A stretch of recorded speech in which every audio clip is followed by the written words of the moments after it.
They didn't just take the land, they came for the children. From the late 1800s to the 1970s, thousands of Aboriginal and Torres Strait Islander children were forcibly removed from their families by government officials, police, and missionaries. They were taken under policies framed as protection, but what they really protected was the colonial project, the project to erase Indigenous identity from the inside out. These children would become known as the stolen generations. Some were infants, ripped from their mother's arms without warning. Others were toddlers, taken during surprise raids on camps and communities. Parents were threatened with prison or violence if they resisted. Most were never told where their children were being taken, and in many cases, they never saw them again. Once removed, the children were placed in church-run missions, government institutions, or white foster homes. They were told to forget their language. Their names were changed. Their culture was deemed dirty. Their memories were punished. Brothers and sisters were separated.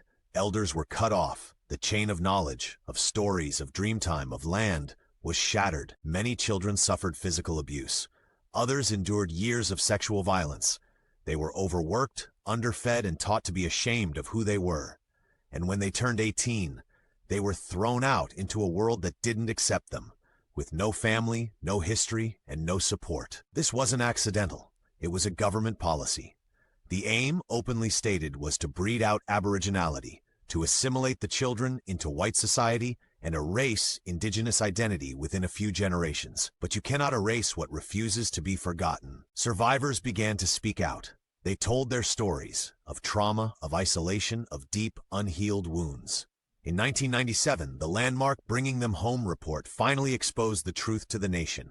It documented the damage in brutal detail, the lifelong suffering, the systemic racism, and the intergenerational grief.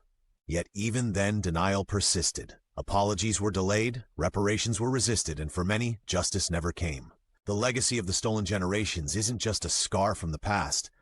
It's a trauma still carried in the present, in the high incarceration rates, in the health disparities, in the fractured families still trying to rebuild what was taken. But the resistance never stopped, and the healing had already begun. Because the next chapter in this story is not just one of survival, it is one of resurgence. In the next section, we'll explore how Indigenous communities have fought back through activism, culture, and truth-telling to reclaim what colonization tried to destroy.